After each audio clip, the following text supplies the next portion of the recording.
The combat hall of the Galactic Unity Academy smelled like ozone and fear. It was a scent that Professor Kale Veyron had cultivated deliberately over 37 years of teaching. The sharp tang of charged air from his warm-up exercises. The biological stench of anxiety leaking from the pores of cadets who did not yet understand what danger truly felt like. He had trained Dotharians, Valkyrie, Sivian Triborns, and once, memorably, a being made entirely of crystallized nitrogen who had nonetheless managed to tremble. He had never trained a human before. That was about to change. Mara Ellison stood at the far end of the training floor, her regulation boots 2 centimeters outside the yellow starting circle. She had short dark hair and the kind of stillness that either meant deep discipline or complete ignorance of what was coming. Veyron had learned, over decades, that you could not tell the difference from posture alone. You had to hit them first. He studied her from across the hall. Humans. Small. Bipedal. Embarrassingly fragile cardiovascular system. Limited sensory range. No natural armor, no venom, no echolocation, no secondary skeletal structure. According to the biological intake file, Mara Ellison stood at 1.71 meters, massed at 64 kilograms, and had trained in something called Krav Maga and Brazilian Jiu-Jitsu for 11 years. The Academy's admissions board had flagged her application 3 times before finally accepting it on the argument that humanity's recent contributions to coalition warfare justified at least one test case. Veyron had read the application notes. He had not been impressed. He walked toward her now, his 4-fingered hands folded behind his back, his gray-blue scales catching the overhead lighting in the way that usually made new cadets flinch.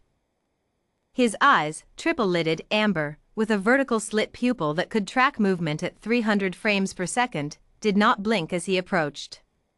Mara Ellison did not flinch. She also did not move her boots into the starting circle. "Cadet Ellison," he said, stopping 2 meters away. His voice carried the subsonic undertone that his species used as a dominance signal, a frequency below conscious hearing that most organic beings registered as unease in the gut, a primal something is wrong here sensation. "You are outside the starting boundary." "Yes, Professor," she said. Her voice was level. Her eyes, is brown, with that unsettling fixed human iris, met his without the usual instinct to look away. "I noticed the circle is positioned 4 meters from the weapon rack and 3 meters from the nearest wall exit. I preferred the sightlines here." Veyron was quiet for a moment. "That is not your decision to make."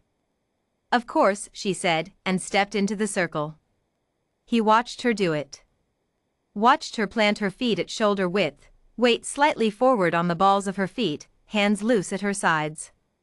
Textbook. Competent textbook, but textbook. He had broken textbook fighters before breakfast. "First assessment," he announced, turning slightly as if to address an imaginary audience, a misdirection technique he had used 10,000 times. "Is a live engagement. No warning. No countdown. Survive contact for 30 seconds and you pass to the next phase." He said this to every new cadet. It was true. He also never waited for them to finish processing the sentence. His right hand moved at 40 kilometers per hour, a short, accelerated palm strike aimed at her shoulder, calculated to spin her off balance and send her into the floor. It was not a strike designed to injure. It was designed to end the engagement before it began, to establish hierarchy, to show the cadet in the most visceral possible way that they were not ready, that readiness was a journey, that the gap between knowing and surviving was a gulf that only months of brutal repetition could close. His palm did not reach her shoulder. Her left hand came up, not a block, not a deflection, but a capture. Her fingers closed around his wrist with a grip that his pressure sensors registered as approximately 68 kilograms per square centimeter, higher than species twice her size, higher than anything his biological intake file had predicted. And she rotated, using his own forward momentum, stepping offline to his right, pulling down and in so that his strike passed harmlessly through the air where her shoulder had been. He had a fraction of a second to process this. In that fraction, she looked at him. She was not breathing hard. Her heart rate, visible to him through the slight pulse in her throat, had not significantly elevated. Her expression was calm, not the frozen calm of shock, not the rigid calm of someone suppressing panic, but the settled calm of a person who had been here before, in this exact moment, and had made their peace with it. "Has class begun?" she asked. The hall was very quiet. Veyron was aware, distantly, that he could break her grip. He had 3 other limbs, superior mass, and 17 combat certifications. He was aware that what was happening was, technically, a reversal. A cadet had captured his strike, controlled his arm, and was now in a position of mechanical advantage over his lead limb. He was also aware that she had not pressed that advantage. She was waiting. He swept his free hand low, a leg targeting strike, testing. She released his wrist, released it, voluntarily, the instant his weight shifted, stepped back 1 precise pace, and let him reset. There was no scramble. No panic.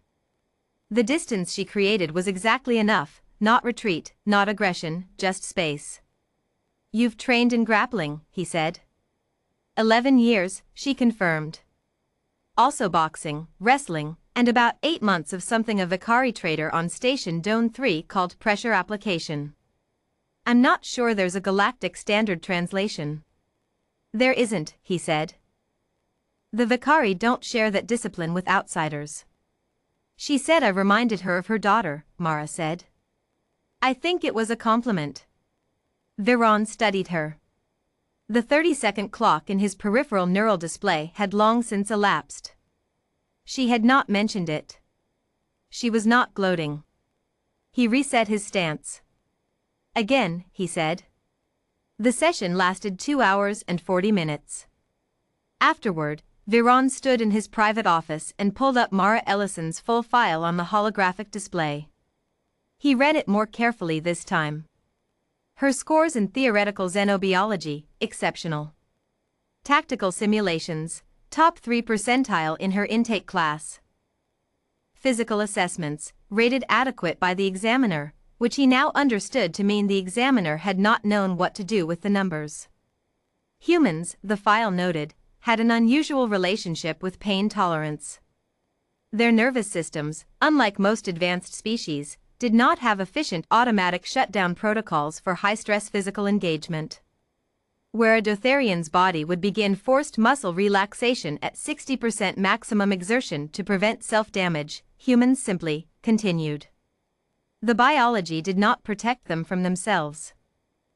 And so, over thousands of years of surviving on a planet that had, by all ecological models, been wildly inappropriate for a species of their fragility, they had developed something the file called grit in the translation, a stubbornness in the body that outlasted what the body should have been capable of. It was not, the file concluded, well understood. Veyron closed the file. He thought about the moment she had caught his wrist. The grip. The rotation. The complete absence of the flinch response that every other first-day cadet, of every other species, had exhibited in that moment. Not because she hadn't seen the strike coming, she had seen it coming, he realized now, from the moment he turned sideways, she had been reading him, but because seeing danger coming and flinching were, for Mara Ellison, apparently separate events. Events she had trained apart from each other until the connection was broken entirely. "Has class begun?" He made a note in her assessment file. Cadet demonstrates situational awareness beyond intake expectations. Grip strength anomalous. Emotional regulation under live threat, clinical. Recommend accelerated placement in advanced track. He paused. Then he added one more line. Do not attempt unannounced assessment strike on second session. She will be expecting it. He thought for a moment longer. She was expecting it the first time. 2 weeks later, Mara Ellison stood in front of the advanced track intake board and answered their questions in the same level voice, with the same settled stillness. When they asked why she had applied to the Galactic Unity Academy rather than a human-only institution, she said, Because the threats we'll face won't be human only. When they asked what she believed humanity's greatest combat advantage was, she was quiet for a moment. Then she said, "We already know we're not the strongest, or the fastest, or the most armored. We've known that our whole history. So we stopped expecting the environment to be fair." She paused. Most species, when something goes wrong, spend the first seconds in disbelief.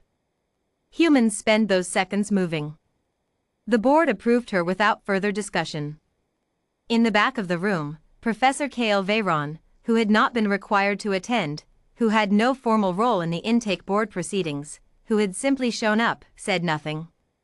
But he noted, quietly, that he had not surprised her once in 2 weeks of sessions.